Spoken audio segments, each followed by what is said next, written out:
Moreau est en train de parler avec Sabou et lui propose un marché. Il lui explique que si cet accord se concrétise, le chef de Sabou obtiendra une grosse somme d'argent.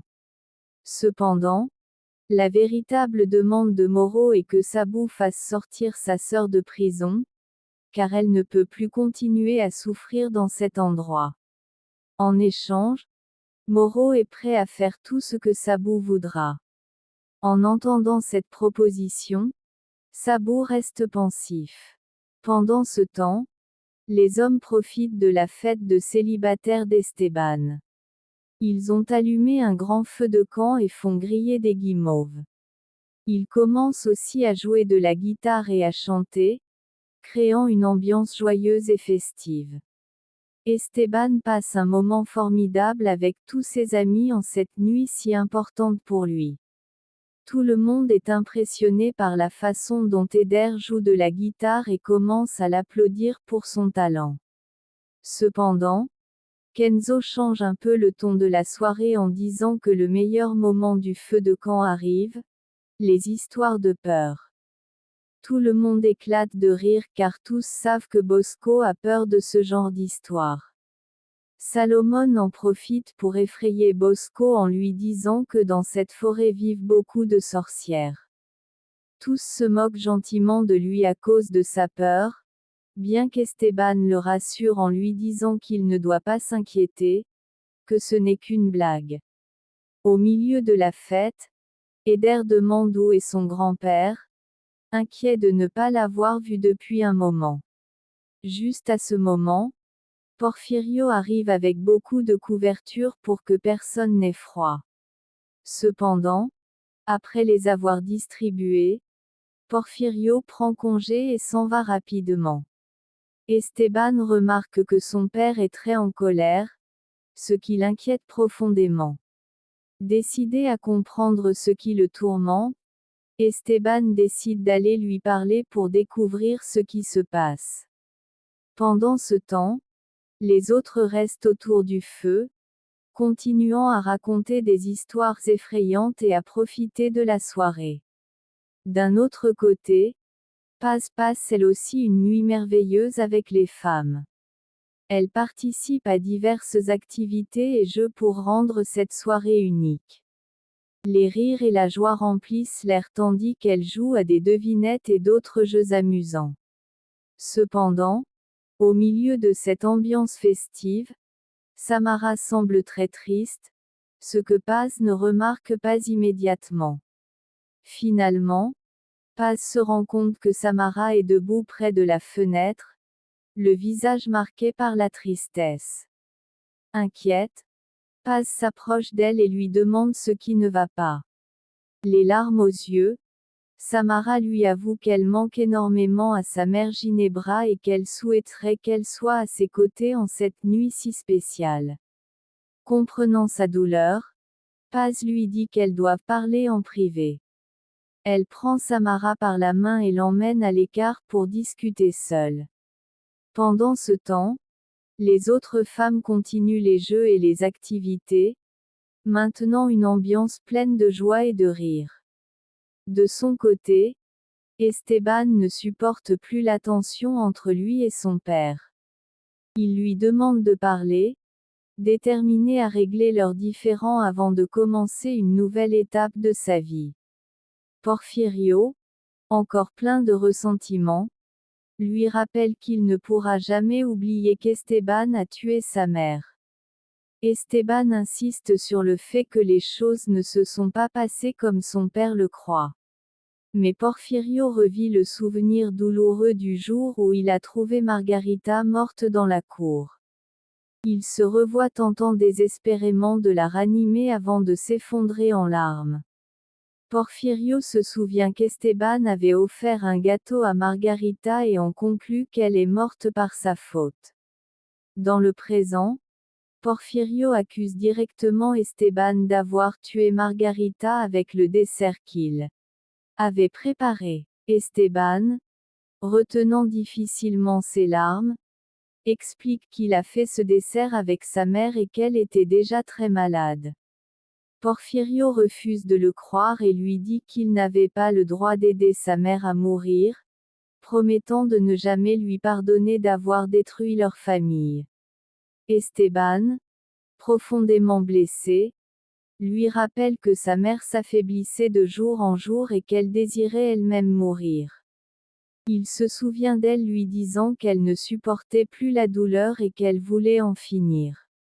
Esteban avait essayé de la réconforter, mais Margarita était décidée. Elle lui avait demandé de cuisiner avec elle pour se distraire, et pendant qu'il préparait le dessert, elle avait ajouté des ingrédients qui l'aideraient à mourir. De retour au présent, Esteban dit à Porfirio que sa mère savait parfaitement ce qu'elle faisait et que c'était sa décision. Il révèle que Margarita et lui avaient un lieu secret où ils se laissaient des lettres. Il lui remet la dernière lettre qu'elle a écrite et commence à en réciter le contenu pendant que Porfirio la lit. Dans cette lettre, Margarita exprime tout son amour pour Esteban et son désir de mourir en paix. Esteban a une vision d'elle en train d'écrire cette lettre, confirmant sa décision de mettre fin à sa souffrance. Porfirio lit chaque mot avec émotion et comprend enfin les véritables souhaits de son époux. La lettre explique que Margarita voulait simplement cuisiner avec son fils et que la décision de mourir venait d'elle seule, pour ne plus endurer la douleur. Esteban et Porfirio s'effondrent en larmes. En pleurant, Esteban demande pardon à son père, lui assurant que ce n'était pas sa faute et que sa mère avait pris cette décision. À la fin de la lecture, Porfirio, bouleversé par la vérité, commence lui aussi à pleurer. Esteban lui dit qu'ils doivent être forts malgré tout et lui promet qu'il sera toujours là pour lui. Finalement, Porfirio, pleurant sans pouvoir se retenir, serre Esteban dans ses bras, comprenant la vérité et l'amour que partageaient Margarita et leur fils. Les deux hommes se consolent mutuellement, cherchant enfin la paix après tant de souffrances. Pendant ce temps, toutes les femmes continuent à profiter de la soirée. Mais elles commencent à s'inquiéter car Paz tarde trop à revenir de sa conversation avec Samara. L'inquiétude monte parmi elles, ne sachant pas ce qui se passe. Lupita, voyant la peur sur leur visage, essaie de les calmer d'une voix douce. Elle leur dit de ne pas s'inquiéter, que Paz prend simplement le temps de trouver les mots justes pour parler à Samara de la manière la plus appropriée. Porfirio, toujours bouleversé, demande à Esteban pourquoi il ne lui a pas montré la lettre plus tôt et l'a laissé porter la culpabilité pendant toutes ces années. Esteban explique que son père était consumé par la colère et refusait de l'écouter. Il a préféré supporter sa rancune en attendant le bon moment pour lui révéler la vérité sans être rejeté. Porfirio, en conflit intérieur, admet qu'il ne comprenait rien à l'époque et qu'il aurait préféré qu'Esteban lui dise la vérité dès le début. Esteban répond qu'il voulait seulement que son père garde de beaux souvenirs de sa mère, sans ternir son image avec la douleur de sa maladie. Les larmes aux yeux, Porfirio dit à Esteban qu'il l'aime profondément et regrette toutes ces années passées sans connaître la vérité. Esteban reconnaît qu'il y avait beaucoup d'obstacles entre eux et qu'il n'a jamais su comment aborder le sujet. Porfirio avoue qu'il a été têtu et qu'il a abandonné son fils à cause de sa douleur. Esteban lui confie qu'il croyait l'avoir déçu et qu'il a préféré s'éloigner. Porfirio lui révèle qu'il a toujours veillé sur lui de loin, achetant toutes les revues dans lesquelles Esteban apparaissait en tant qu'homme d'affaires, fier de ses réussites. Esteban dit alors à son père qu'ils ne doivent plus perdre de temps et que le plus important est qu'ils sont une famille capable de surmonter tous les obstacles. Il reconnaît qu'ils ont perdu beaucoup d'années, mais qu'il est prêt à pardonner et à profiter de chaque instant ensemble à partir de maintenant. Ému, Porfirio serre Esteban dans ses bras, en signe de pardon et de réconciliation. Tous deux comprennent que, malgré la douleur et les années perdues, l'amour et la compréhension mutuelle peuvent guérir les blessures et leur permettre de reconstruire une relation basée sur la vérité et le soutien. Pendant ce temps, Paz et Samara sont assises ensemble, contemplant la lune, cherchant le bon moment pour parler. Paz veut trouver les mots justes pour enfin révéler la vérité à Samara. D'un ton doux et plein d'amour, Paz commence à lui raconter sa vie et la douleur qu'elle a ressentie en perdant sa fille. Elle lui explique qu'elle a énormément souffert pendant des années, mais qu'elle a trouvé du réconfort en aidant d'autres mères à retrouver leurs enfants. Samara, émue, dit à Paz qu'elle a un très beau cœur grâce à sa générosité et à son désir de transmettre de l'espérance aux autres. Paz sourit et lui répond qu'elle a toujours voulu être une lumière d'espérance pour les autres. Samara ajoute alors qu'elle croit que Maria et elle seraient très heureuses de la voir à nouveau épanouie. À ce moment-là, Paz confie à Samara que, depuis qu'elle l'a rencontrée, sa vie est devenue bien plus heureuse. Elle lui rappelle le jour où elles se sont croisées sur le pont et comment elle a ressenti une connexion immédiate entre elles, sans savoir pourquoi. Samara, percevant l'émotion de Paz, lui demande de ne pas pleurer, mais Paz lui répond que tout ce qu'elle veut, c'est rester près d'elle, et qu'elle est si heureuse de la voir à ses côtés. Paz lui dit de nombreuses paroles tendres, lui exprimant que tout ce dont elle a besoin pour être heureux, c'est d'elle. Samara la remercie, même si elle avoue ne pas tout comprendre. Paz, prenant son courage à deux mains, commence à pleurer tout en disant à Samara qu'elle ne veut pas la troubler, mais qu'elle doit lui révéler quelque chose d'important. Samara, remarquant le trouble de Paz, lui demande pourquoi elle est si émotive.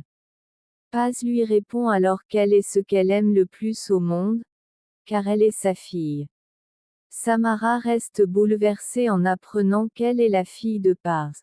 Dans un moment de profonde émotion, Samara lâche les mains de Paz et se jette dans ses bras en pleurant.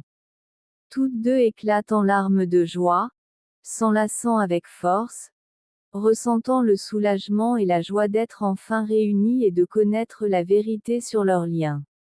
Cette rencontre remplit leur cœur d'amour et de bonheur, marquant le début d'une nouvelle étape dans leur vie où elles pourront partager et profiter pleinement de leur lien maternel, sans plus aucun secret. Pendant ce temps, Ginebra, désespérée dans sa cellule, supplie de sortir de cette prison.